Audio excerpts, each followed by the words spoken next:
Okay, word to word meaning. Sannyasaha, the renounced order of life. To, but. Mahabhavo, O mighty armed one. Dukkham, distress. Aptum, to be afflicted with. Ayogataha, without devotional service. Yoga yuktaha, one engaged in devotional service. Munihi, thinker.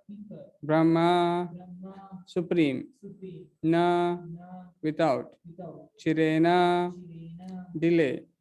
Adhigachati, attains. Translation and purport by His Divine Grace A.C. Bhaktivedanta Swami Srila Prabhupada. Jai Srila Prabhupada. Translation.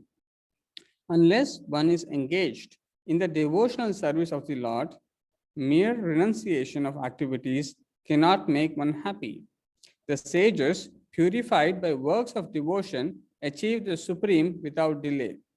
Translation with repetition. Unless one is engaged in the devotional service of the Lord,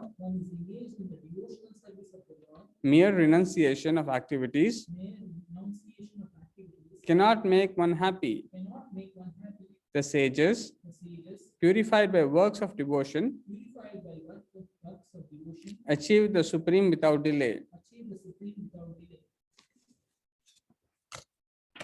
Purport. There are two classes of sannyasis, or persons in the renounced order of life. The Mayavadi sannyasis are engaged in the study of Sankhya philosophy, whereas the Vaishnava sannyasis are engaged in the study of Bhagavatam philosophy, which affords the proper commentary on the Vedanta Sutras. The Mayavadi sannyasis also study the Vedanta Sutras, but use their own commentary called Sharirika Bhashya, written by Shankaracharya. The students of the Bhagavata school are engaged in devotional service of the Lord according to Pancharatriki regulations, and therefore the Vaishnava sannyasis have multiple engagements in the transcendental service of the Lord. The Vaishnava sannyasis have nothing to do with materialistic activities, and yet they perform various activities in their devotional service to the Lord. But the Mayavadi sannyasis engaged in the studies of Sankhya and Vedanta and speculation cannot relish transcendental service of the Lord. Because their studies become very tedious, they sometimes become tired of Brahman speculation, and thus they take shelter of the Bhagavatam without proper understanding. Consequently, the study of the Srimad Bhagavatam becomes troublesome. Dry speculations and impersonal interpretations by artificial means are all useless for the Mayavadi sannyasis. The Vaishnava sannyasis, who are engaged in devotional service, are happy in the discharge of their transcendental duties, and they have the guarantee of ultimate entrance into the kingdom of God. The Mayavadi sannyasis sometimes fall down from the path of self-realization and again enter into material activities of a philanthropic and altruistic nature, which are nothing but material engagements. Therefore, the conclusion is that those who are engaged in Krishna consciousness are better situated than the sannyasis engaged in simple Brahman speculation, although they too come to Krishna consciousness after many births. Thus ends the wonderful transcendental Bhaktivedanta purport. Om Agnanatimirandasya Gnananjanashalakaya Chakshurunmilitam Yena Tasmai Shri Gurave Namaha Nama Om Vishnu Padaya Krishna Presthaya Bhutale Srimate Bhakti Vedanta Swami Niti Namine Namaste Saraswate Deve Gauravani Pracharine Nirvishesha Shunyavadi Paschat Deshatarine Jai Shri Krishna Chaitanya Prabhu Nityananda Shri Advaita Gadadhara Shri Vasadi Gaura Bhakta Vrinda Hare Krishna Krishna Krishna Hare Hare Hare Rama Rama Rama Hare Hare.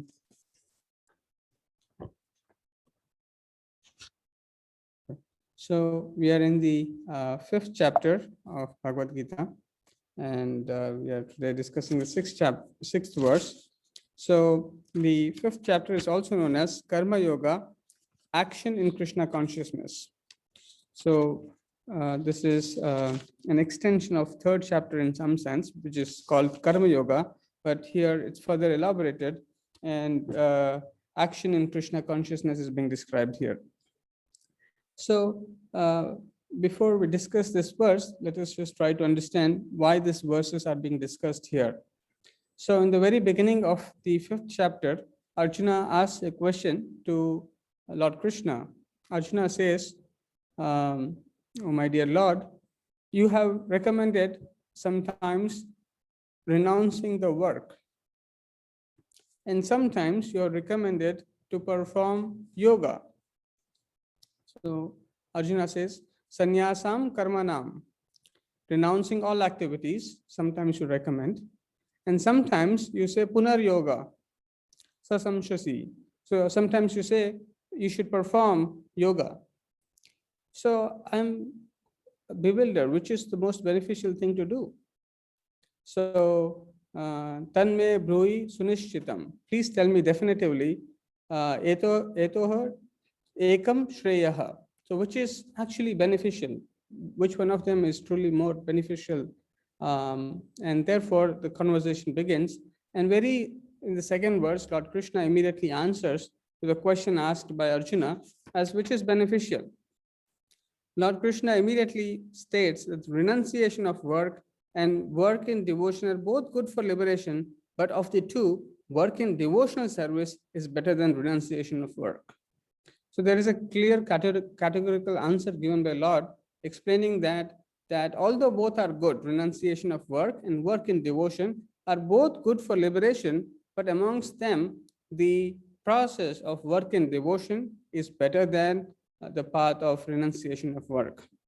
And further, in the last two verses, we saw how Lord explains that the goal that one can reach by the process of Sankhya philosophy of renunciation and that of yoga is same. That is self-realization. That one is taking to these different paths so that one can realize one's own true self and engage in the activities. So therefore, in some sense, with respect to the reaching of the destination point is considered. So there are just two paths, but the destination is meant to be same. That is self-realization. So that is the previous verse that we discussed in the last class, where it says, one who knows that the position reached by means of renunciation can also be attained by works in devotional service, and who therefore sees that the paths of works and the path of renunciation are one, sees things as they are. So here, pashyati, yaha pashyati sa pashyati. So one who truly sees. When one sees truly, when the path which is of renunciation of work and the path of following work in devotion, they both lead to the same goal. And in that sense, one sees that they are not different, but they are same. So, and therefore, we can see that by the process, these two processes, one can reach to the status of self-realization or liberation.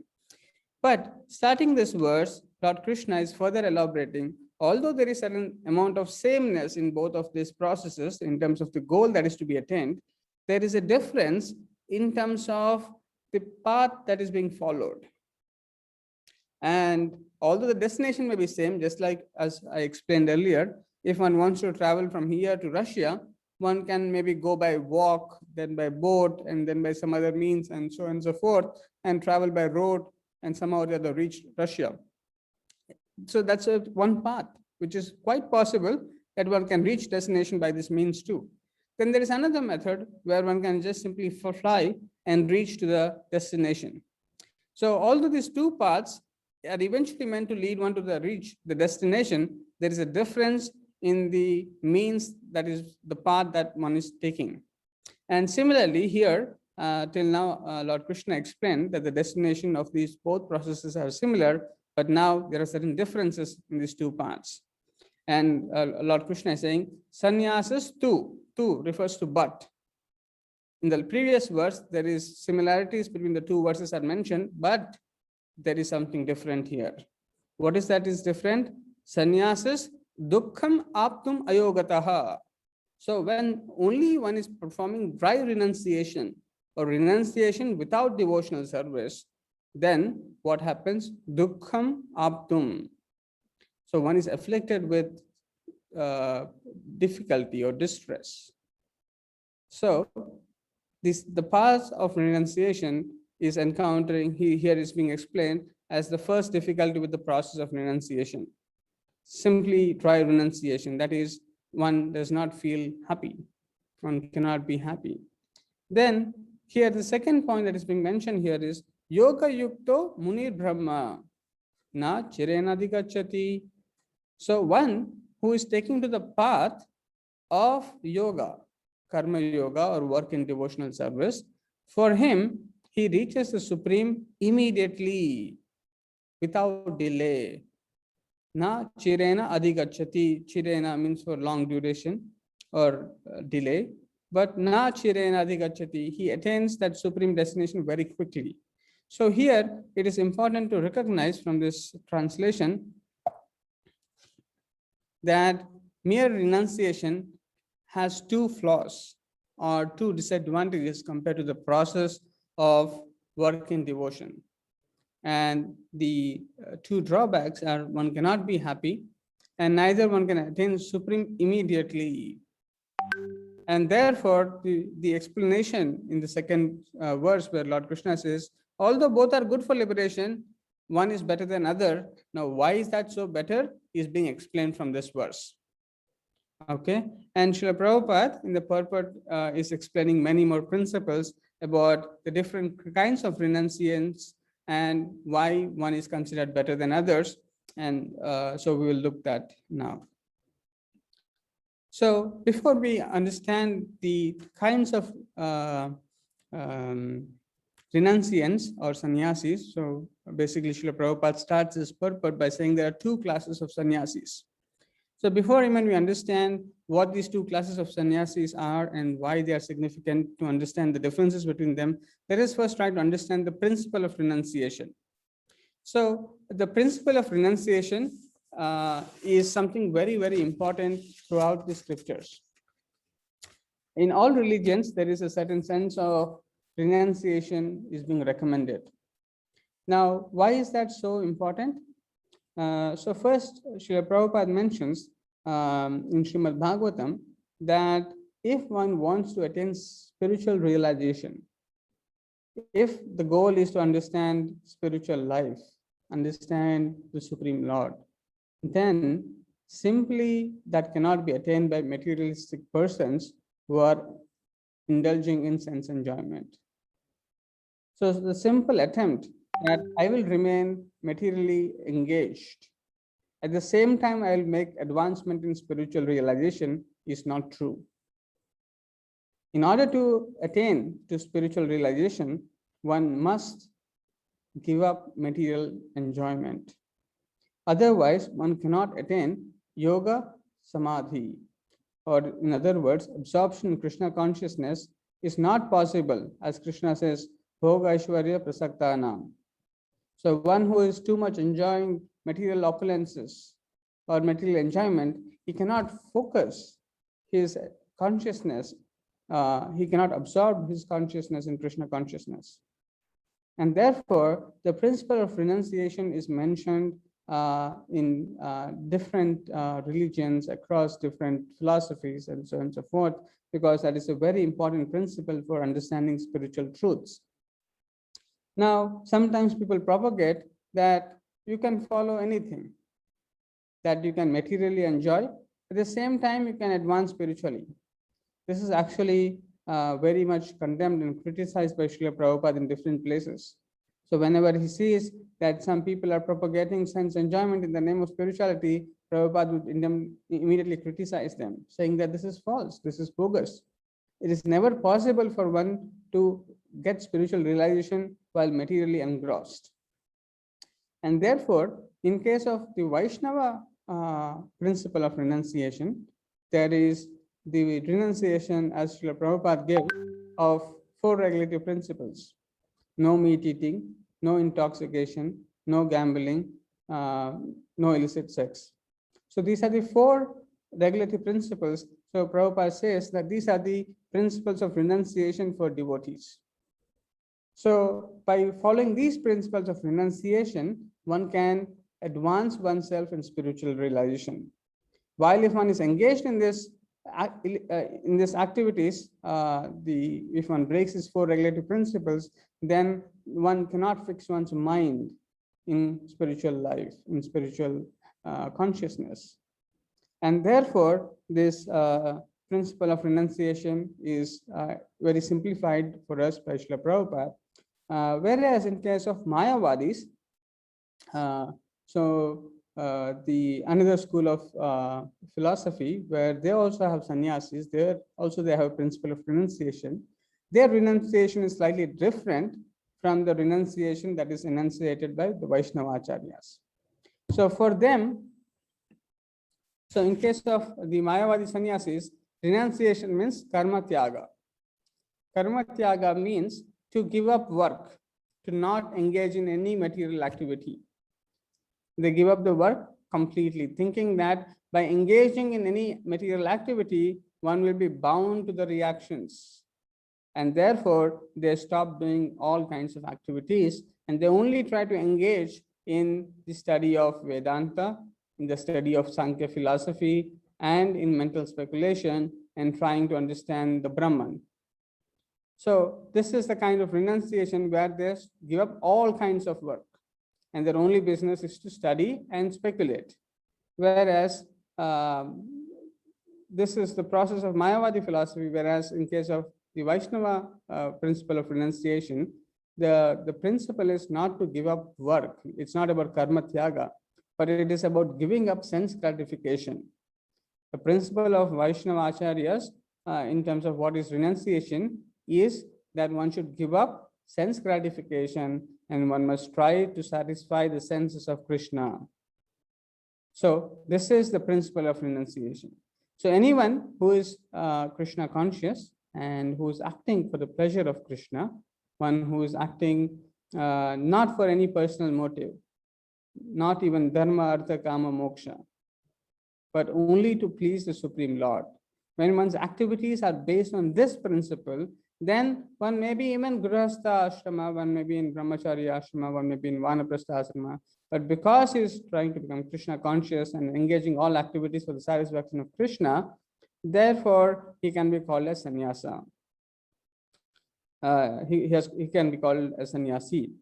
And therefore, the Vaishnava acharyas, they do not give up activities or things which can be used in the service of the Lord just like that. So in case of certain sannyasis, they would say, even in some other religions, the monks would not travel by car. Prabhupada says, if I also followed the same principle that I should not get into anything material, or I should not take any car, or I should not take any flight, then how could I have ever preached in America, in the Western world? So, nirbandhe Krishna sambandhe. So, whatever can be used in the service of the Lord, that must be utilized, that should not be given up. This is a very important principle of renunciation. Srila Prabhupada says, if you're earning $1 lakh, why don't you utilize in the service of the Lord? If you utilize that not for your sense gratification, but for the service of the Lord, then that is also sannyasa. Because you're renouncing your sense gratification and you're engaging for the service of the Lord. Therefore, it is on the platform of renunciation. So this principle of renunciation is very important. Srila Prabhupada again often gives another example that the dictaphone is present. So the dictaphone people can use to record some movie songs or some other mundane sounds. But Srila Prabhupada says that will be used by devotees in the service of the Lord to glorify the Lord. And therefore, they do not give up things or they do not give up activities which can be helpful in the service of the Lord. So this is a major difference between the principles of renunciation in Mayavada philosophy and the Vaishnava philosophy. And even more further, Srila Prabhupada goes on to say that everything has utility in the service of Krishna. When it is rightly employed in the service of Krishna, that is also called renunciation without one trying to use that object, but when one tries to use that object for any other thing apart from for the service of Krishna, then that is called not called as renunciation. So this is a very important fundamental principle that we should know to appreciate why renunciation is important. Just to summarize again, by following the principle of renunciation, the spiritual realization becomes possible. If one is materially engrossed, one's mind cannot be absorbed in Krishna consciousness, neither one can obtain higher spiritual understanding. Further, spiritual realization or renunciation in Mayavada philosophy pertains to karma tyaga, or giving up of all activities except studying Vedanta, Sankhya, and mental speculation. Whereas in case of Vaishnavacharyas, the principle of renunciation means to give up sense gratification and to act for the pleasure or to satisfy Lord Krishna. So with this as a background, let us try to see a few more aspects that are described in the purport. So this entire purport, Srila Prabhupada begins by explaining these two classes of sannyasis. One, the Mayavadi sannyasis, and other, the Vaishnava sannyasis. So the word Mayavada refers to those followers who consider that the Lord is impersonal, the Supreme Absolute is impersonal. So they consider that when even the Lord Krishna comes to the material world, his form is material. So they do not understand that Lord has a spiritual form and one can engage in the transcendental service of the Lord. So they do not understand this principle. Whereas the Vaishnava Acharyas, the Vaishnavas, they recognize that the Lord, when he appears onto the material world, his body and his soul, they are not different. He is the same. He comes by his internal potency, Atma Maya. And therefore, they recognize that the nature of the Supreme Lord is always the same and is out of his own sweet will that he incarnates here and is never contaminated by any material modes or material conditions. So based upon these two different understandings, let us see, as we already saw this. So Mayavadi sannyasis, they do not like to engage in the activities of what Vaishnava sannyasis do. So Vaishnava sannyasis, as we'll see, that they perform a lot of activities. But Mayavadi sannyasis restrain themselves to only a couple of activities. That is, they try to analytically study the entire world. Oh, what is this? What is this? So this is not Brahman. This is not Brahman. This is not Brahman. This is not Brahman. So let me give it up. So Brahma Satyam, Jagan Mithya. So they see analytically everything and they say, okay, this is not neti, neti, neti, neti, neti, neti. So they try to analytically analyze what is that absolute truth and what is apart from the absolute truth. And then they try to give up everything that is related, not related to the absolute truth or Brahman according to them. And they also study Vedanta Sutra, but they study the Vedanta Sutra, the commentary. Vedanta Sutras are the, so Vedanta, Veda means knowledge and Anta means the end or the crux of Vedas. So the Vedanta Sutras, which are written by Veda Vyasa to help summarize the essence of Vedic knowledge, different philosophical schools give commentaries on this. There are different Vaishnava Acharyas. Each Sampradaya must have their own philosophy, their own commentary based upon the philosophy that they follow. And similarly, the Mayavada school of thought, they also have a commentary written by Sri Shankaracharya, who gave a commentary known as Saririka Bhashya. So the Mayavadis try to study from the commentary of Shankaracharya. And apart from this, they try to speculate about the absolute, and in this way, they engage their time. Now, this practice of Mayavada sannyas, as they try to avoid everything material, sometimes, as we will see, they cannot, as we saw in the translation, that one cannot be happy by simple renunciation. Mere renunciation will not make one happy. And Prabhupada often gave this example that many of the Mayavadi sannyasis, after some point of time, they would give up their business of spiritual life, and they come back to start spiritual, they start hospitals, schools, and various other sort of philanthropic or altruistic activities. Prabhupada would question them by saying that if you find ultimate, if you say Brahma Satyam and Jagan Mithya, why are you again coming back to engage in activities which are not Satya? If you really experience that this is not Satyam, all the activities in the material world is not really true, then why are you interested in starting a school or anything? Because that is all Maya. Rather, you should only work on Satyam platform, that is only to realize Brahman. So, and Prabhupada would say that also that if you find happiness in the Brahman platform, why are you trying to come back and create happiness by feeding only poor people, or just starting some philanthropic work and trying to consider yourself that this is the highest happiness? Why are you not, if you have received the highest happiness from Brahman, why are you again trying to go to material kind of happiness, which is all temporary and illusory? So Prabhupada would always question the path of Mayavadi sannyasis. And as we can also see in this very purport, Srila Prabhupada mentions that without proper understanding, sometimes they try to study Srimad Bhagavatam.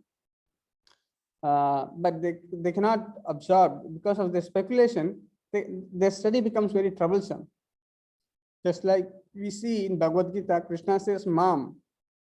Very clearly, Krishna says, it's me. Sarva dharman parityaja mam ekam sharanam raja. Surrender unto me. But now if I want to speculate that very clear instruction, then it becomes very troublesome. So the entire path of this process is a klesho adhikaratas. So it is filled with a lot of misery, distress. So therefore, because it is so difficult, and it is because of this difficulty, people fall down. So in the Mayavada process, because of its troublesome business, people fall down from the spiritual platform and they try to do something philanthropic. So it is also important to note that because the Mayavadis are, so the aspect of sannyasa in the Varnashrama system is considered highest. So there are 4 Varnas and 4 Ashramas. So in the Ashrama, there is Brahmacharya, Brahmachari, Grihastha, Vanaprastha, and Sannyasa. Although the 4 ashramas, they are all conducive. Ashrama means where there is spiritual life, where the goal is spiritual realization, understanding of the absolute truth, and therefore they are called as ashrama. So technically, all the 4 ashramas are engaged when they are in the ashrama. They are technically engaged in the service of the Lord, or they are in the path of spiritual progress. But the path of sannyasa or sannyasis is considered higher because of the renunciation. Because of the renunciation from activities which entangle one from the material life, and therefore they are considered superior because of their degree of renunciation. So the gradation in these 4 ashramas is not artificial, but based upon the degree of renunciation one is following. So when one is following renunciation, so for example, let's say one is not purified completely in the heart, or one is not experiencing transcendental happiness, then that act of renunciation becomes very difficult. So for example, one has to give up one's family. One has to give up cooking. One has to just beg, or one has to just take what is offered to the Lord. One has to give up all opulences, all wealth. Now that becomes very troublesome if you do not have a positive experience of joy to get from somewhere. If you're not deriving a positive joy by your relationship or by your connection with the Supreme Absolute Truth, then you're only experiencing pain. Oh my, there is no one to take care of me. I have to walk alone. I don't have money. I don't know what will happen tomorrow. What will happen if I'm not well? These all sorts of things can become very troublesome. And therefore, one may follow sannyasa for some time, and then he will give it up and then come back again to do something else and so on and so forth. So in the Mayavadis, because there is a giving up of all activities and there is no connection with the family, sometimes one may not derive the positive bliss that one is supposed to experience. And therefore, one becomes very much troubled and he may give up the process of spiritual path. So these are some of the difficulties one may engage in when one engages in Mayavada philosophy or Mayavadi sannyasi. But let us look at what are the activities of Vaishnava sannyasis. So as we saw in the principle of renunciation, the idea of Vaishnava sannyasis is not renunciation of activities. It is renunciation of sense gratification. Therefore, they give up one kind of activities, but they take up another kind of activities. What are the other kind of activities? So sannyasa comes from the two words sat and nyasa. Sat means truth or the absolute truth, and nyasa means to renunciation of the sense gratification and acting only for the pleasure of the absolute truth, the Supreme Lord Shri Krishna. So therefore, the Vaishnava sannyasis, they give up all activities which are concerned with sense gratification. But they giving up those activities, they do not remain ideal. Rather, they engage in the activities of performing devotional service to the Supreme Lord. And because of performing this transcendental devotional service to the Lord, they experience transcendental happiness. And because they experience transcendental happiness, they are not feeling the troublesome of the path of sannyasa. Because they're experiencing the rasa from the absolute source, who is the Supreme Lord Shri Krishna, is the reservoir of all rasas, is a reservoir of all pleasures. And therefore, anyone who is in connection, who is in the process of yoga, as you are seeing in this verse, the process of yoga, then one experiences that bliss, that beauty, that attractiveness of the Supreme Lord. And therefore, he doesn't find the path any more troublesome. Rather, he is, as we see in Bhagavad Gita 9th chapter, Susukham Kartu Avyayam. The path is so blissful that there is no worry of any sort of renunciation. And Srila Prabhupada also explains how he says sometimes that, oh, I used to think, how will I give up everything? But my Guru Maharaj used to force. But now I gave up few children, but now I have 5,000, 10,000 children. So the Vaishnava sannyasis are completely dependent upon the Lord. And they're never fearful. And Srila Prabhupada is a wonderful example of how Srila Prabhupada traveled all the way from Vrindavan to America and performed so many activities in the service of the Lord. So sannyasa means not to give up the activities. Prabhupada established so many temples, developed the Sankirtana movement, the Archana Paddhati in all the different temples across the world. And Prabhupada was writing books all the time. And he was speaking in different lectures. Wherever he used to go, Srila Prabhupada used to have morning lectures. So this is not ideal. Prabhupada in fact says that I feel very sad when I'm not able to work. Because I want to serve Krishna, if I'm not able to do my work, I feel very, very sad. So this is the nature of Vaishnava sannyasis. And it is also said that they also follow the Pancharatrika regulations of worshipping the deities. Because as a Vaishnava sannyasi, he recognizes that I am part and parcel of the Supreme Lord, and I must be worshipping the Supreme Lord always. He is the object of worship, the all beautiful, all eternal, all knowledgeable, all blissful Supreme Lord is to be worshipped. He is to be the constant object of worship. And therefore, by following the regulations, they demonstrate how to worship the Supreme Lord and train others to worship the Supreme Lord. And because of this transcendental engagement in the service of the Lord, they always experience transcendental happiness. And therefore, they never find the path to be any difficult. And there are wonderful examples in Srimad Bhagavatam as how even when one has the conception of monism or the Brahman conception of the Supreme Lord, but even they become attracted to the Supreme Lord. So, as we will see in the next verse, so here is Prakashananda Saraswati inviting Lord Chaitanya Mahaprabhu to come and sit with them. So maybe just before that, there is this beautiful verse which says, Atma Ramasya Munayo Nirgrantha Api Urukrame Kurvanti Ahetukim Bhaktim Itham Bhuta Guno Harihi. So this is a famous verse known as Atma Rama verse. So this appears in Srimad Bhagavatam in first canto, seventh chapter. And similarly, it is also present in Chaitanya Charitamrita. So this verse, Sri Chaitanya Mahaprabhu explains in many different ways to Sarvabhauma Bhattacharya first. And then later on, when Sanatana Goswami asked about this, Lord Chaitanya Mahaprabhu again explains this verse to Sanatana Goswami. And then in Srimad Bhagavatam, Suta Goswami also explains this verse.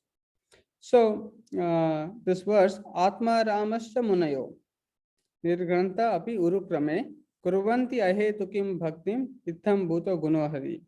So in fact, so this verse explains that Atma Ramas, so those who derive pleasure from the self.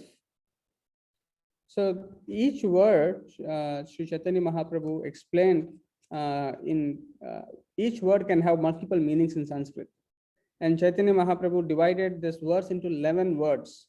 Atma Ramaha Cha Munayaha Nirgrantaha Api Urukrame Kurvanti Ahetukim Bhaktim Itham Bhuta Gunaha Harihi. And then for each word, Lord Chaitanya Mahaprabhu gave multiple meanings. And therefore, from that multiple meanings, there emerged so many or unlimited understanding of this verse. But here, one important point to note is that even those who are liberated from the material conception of life, even they derive unlimited pleasure. Itham Bhuta Gunohari. So this verse indicates that those who are liberated souls and are fully satisfied will eventually become devotees of the Lord. This injunction is specially meant for the impersonalists. For the impersonalists have no information of the Supreme Personality of Godhead. They try to remain satisfied with the impersonal Brahman. But Krishna is so attractive and so strong that he attracts their minds. This is the purport of this verse. So basically, this verse is saying, even if one is trying to derive pleasure from the impersonal Brahman platform, but if one hears the glories of the Supreme Lord, if one somehow comes to know the qualities of the transcendental qualities of the Supreme Lord, then he will be immediately get attracted to the Supreme Personality of Godhead and service to the Supreme Personality of Godhead. Why is that so? Because the Supreme Lord has unlimited, wonderful transcendental qualities, all attractive transcendental qualities. Those qualities are so attractive that Sukadeva Goswami, who was liberated from birth, who was on a liberated platform, but he was not a devotee initially. But when he heard from Vyasadeva, Srimad Bhagavatam, then he immediately relished the transcendental glories of the Lord and began to engage in transcendental service of the Lord. Similarly, the four Kumaras, who could initially who were monists, but simply by the aroma of the tulsi leaves from the lotus feet of the Lord, they became devotees of the Lord. And they could understand, oh, so wonderful are the qualities of the Supreme Lord. In comparison with the joy and happiness one can derive in service of the Lord, the happiness that is derived from the impersonal Brahman is like the water that can fit in calf's hoof print. Whereas the happiness that can be derived from the transcendental service of the Lord is compared to be like an ocean. So that glaring difference exists in the enjoyment of the transcendental happiness one can derive. And this is because of the transcendental glories and the attractive nature of the Supreme Lord. And just to explain this, when Chaitanya Mahaprabhu was in Varanasi, Varanasi is famous for Mayavadi sannyasis, and Chaitanya Mahaprabhu, wherever he used to go, he used to inundate that place with kirtana. Chaitanya Mahaprabhu would sing Hare Krishna Maha Mantra and dance to it, and there would be thousands of followers who would be following him while dancing and chanting. But the Mayavadi sannyasis, they used to think that one is not supposed to perform all these activities of a sannyasi, especially, is not supposed to perform the act of singing and dancing. And they were thinking and they were criticizing, oh, what kind of sannyasi is he? He looks so young. Why is he being misled to perform all these activities?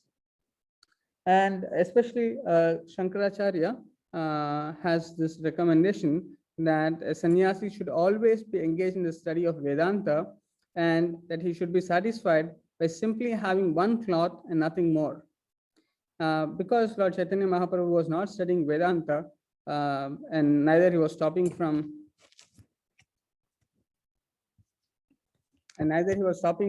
singing and dancing, all the Mayavadi sannyasis in Banaras, they were very unhappy and they were criticizing all the time.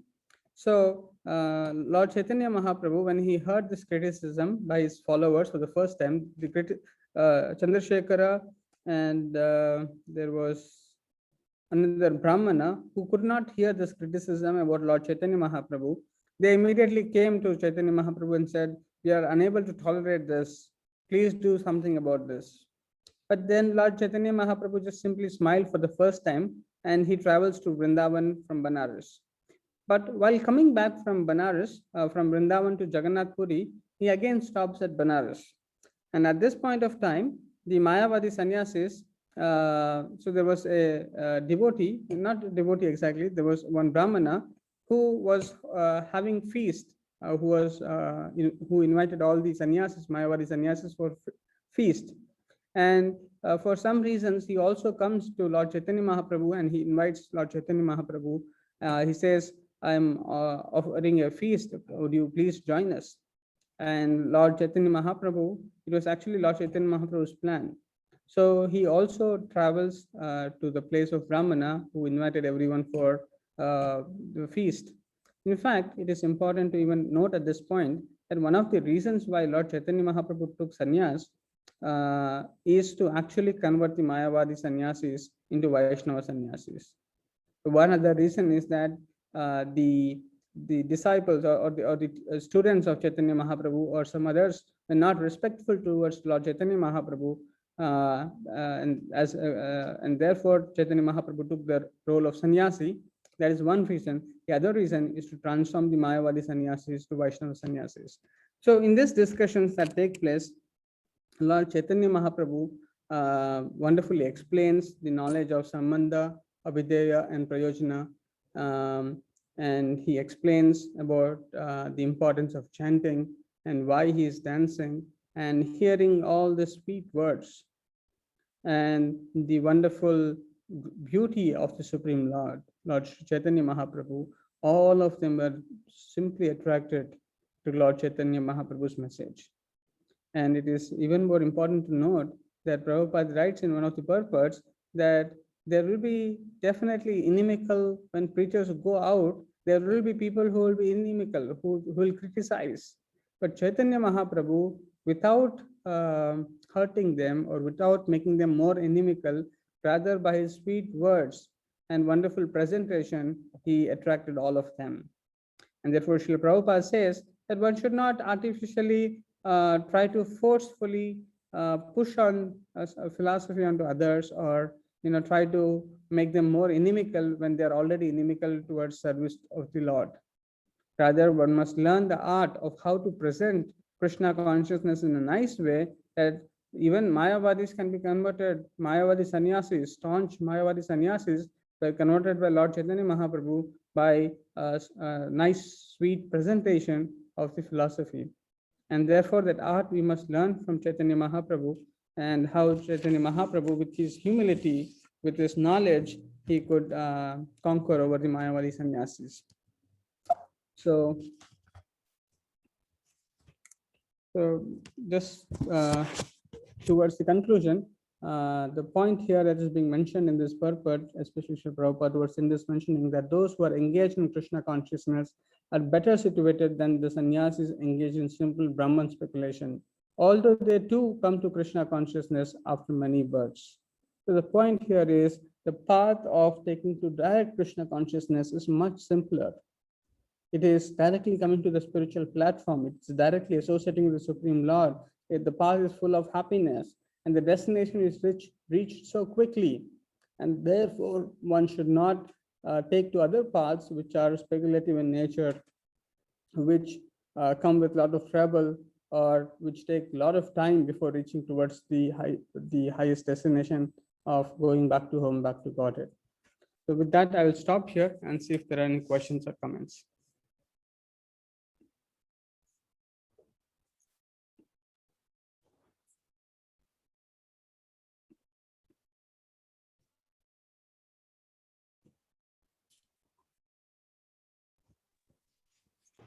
Hare Krishna. Yes. Prabhu, can I go ahead? Okay, go ahead.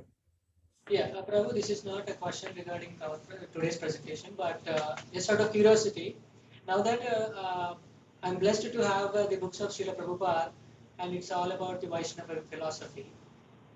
But what if, in a situation that I was presented some other philosophy books, and I kept on reading that out of curiosity, which is so how one actually understands what's the difference if he's not into. Did you get my question? I mean, So the only way one can understand is by the mercy of pure devotee like Srila Prabhupada and the mercy of Lord Chaitanya Mahaprabhu. Otherwise, it is not possible for one to understand the nuances between different philosophical traditions and the what is right, what is wrong. It is not possible to know otherwise. thank you, Prabhu. Yes, a simple one actually. Hare Krishna.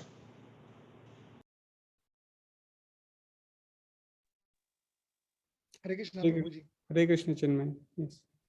Prabhuji, I have one question regarding service. Okay, so in the material world, day-to-day activities, everyone is doing. Even normal person who doesn't know anything about Krishna consciousness and anything, he's also doing. Even every animal, if we see at birds, they are doing their activities. There are some activities going on in the material world. But the understanding is, whenever we are doing these activities, instead of we think that we are serving to our client, we are serving to our customer, we are serving to particular person, right? We are serving it to someone's ego. We are not serving it to that spirit soul which is situated, that which is a part and parcel of God. We are not providing service to that soul. So it's the same thing. What is the understanding is same thing. Whatever service we are providing in the material world, because we are, but not to engage in material activities. We get indulged due to that ego. So when we remove that ego and we understand we are doing it for Krishna, same activities, but they will give us release us from all the karma bandhana or whatever material bondages. So what is your question? Is that right understanding or something you want to add in? So the point here is in the beginning stages of Karma Yoga, whatever result one is acquiring, one should not engage in one sense gratification. Rather, one should engage it in the service of the Lord to satisfy the Lord. So that is one principle. So whatever work one is doing, who is taking the result? Everyone is working for some result, good or bad, whatever it is, there is some result. You're going to office so that you can earn some money. Now, why are you earning money? Why anyone is earning money? Because he can have a house, he can have a car, he can have food. So there are some basic necessities, but beyond that, one wants to also have a luxurious car. 2 houses built in India, 1 house built in some other place, and so many other things are required. Now, what does that mean? That means beyond the basic necessities, whatever we try to indulge in, they form a part of sense gratification. So for my enjoyment, I'm trying to work hard. That is karma bandhana. If I work to satisfy Krishna, how can I make my home a temple? How can I engage in serving the Lord better? How can I help the Sankirtana movement of the Lord better? When I'm working with that intent, oh, by working, I can maybe give more donation to the temple, invite more devotees to the house and give prasadam to them. Or I can perform various spiritual activities. I can build a small temple in my house. I'll worship more gorgeously the Lord. Or I will do more Sankirtana. So, whatever the idea of how one can progressively please the Lord, that is, if that is the goal, then there is no bondage. It is not just about whom you are serving. Anyone you are serving in the material world is a living entity, whoever he is.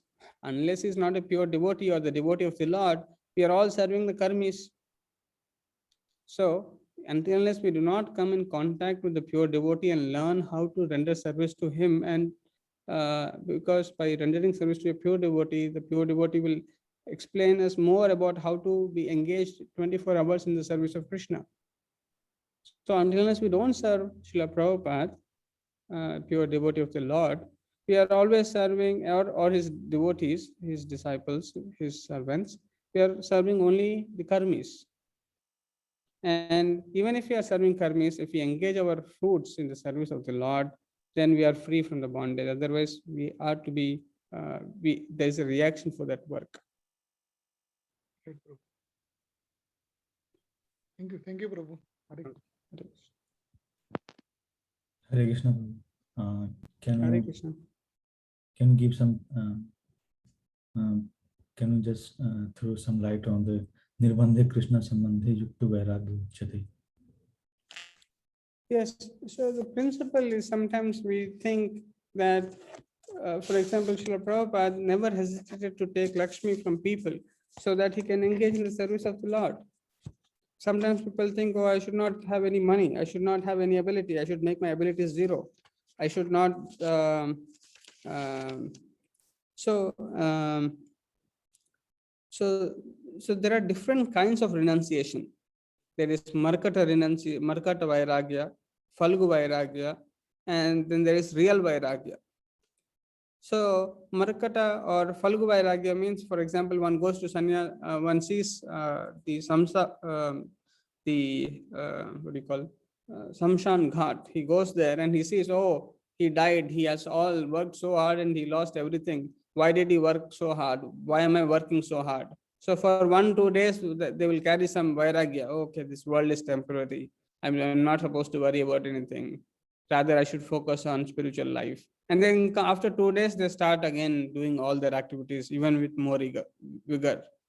So this is not real vairagya. Similarly, there is another kind of vairagya. Everything I will give it up. I will not do anything. I'll just, no, until one is not purified in the heart, the renunciation becomes very difficult. Because without a purified heart, one cannot engage in the service of the Lord. And I want to simply give up my work. I want to simply give up everything. Because even if you give up everything, you need to have something positive to do. That's what Vaishnava Sannyasi is. Vaishnava Sannyasa means he has undergone purification by performing his prescribed duties. And now, because he is purified, now he can focus on rendering devotional service to the Supreme Lord. And therefore, there is no problem of renouncing. So, prapanchatikya buddhya harisambandhi vastunaha mumukshubhi parityago vairagyam falgu kathayate. Renunciations by persons eager to achieve liberation of things which are related to the Supreme Personality of Godhead, though they are material, is called incomplete renunciation. So, for falgu vairagyam means which can be used in the service of the Lord. Just like Prabhupada was giving the example, it was very striking for me also to see this, that the microphone, dictaphone can be used to speak about Lord. If it can be spoken about life, why should I give up? That's what Prabhupada was mentioning, that I will engage it in the service of the Lord. So everything has a use, and that use we have to put it in the right way. So Hari Sambandha Vastu. So whichever it can be used in the service of the Lord, that one should not give it up. Rather, one should, instead of artificial renunciation, one should work in Krishna consciousness. Okay, let me use this. How can I use this in the service of the Lord under the guidance of the devotees and the spiritual master? That is a better renunciation, because in that renunciation of being Krishna conscious, one does not acquire reaction. So there is no material reaction to the acts performed in devotional service. Although if one is building a temple that requires a lot of money, a lot of contractors, a lot of material things one is engaged with. But because this is in the service of Lord Chaitanya Mahaprabhu and his mission, under the guidance of the pure devotee Srila Prabhupada, that is no more a material activity. But if one says, oh, why should I bring money? Why should I manage temple? Why should I construct a temple? This is all material. I don't want to do it. Then that is not real renunciation. Does that help? Yes, Prabhu. So means whatever we have, so we have to use the same for the satisfaction of the Lord and the satisfaction of the spiritual master. And Yes. And if we are also earning money, so that money also we have to use for Krishna. Yes. So renunciation is complete when it is in the knowledge that everything in existence belongs to the Lord, and no one should claim proprietorship over anything. One should not think this is mine. Rather, one should know that everything in existence belongs to the Supreme Lord, and therefore, what is the question of renunciation? Nothing belongs to me, so what can I give up? Everything belongs to the Lord, so that everything should be engaged in the service of the Lord. So Krishna's property, everything is Krishna's property. So it should be employed in the service of Krishna. This form of action, that by this consciousness, when one is acting, he is acting in renunciation. Real renunciation. Yes. Any other questions or comments?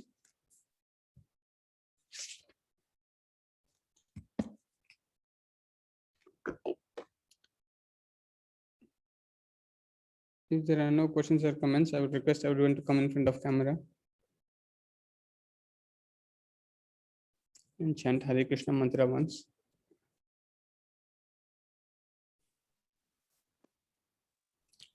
Hare Krishna, Hare Krishna, Hare Krishna, Hare Krishna, Krishna Krishna, Hare Hare, Krishna Hare Hare, Hare Rama, Hare Rama, Hare Rama, Hare Rama, Rama Rama, Hare Hare.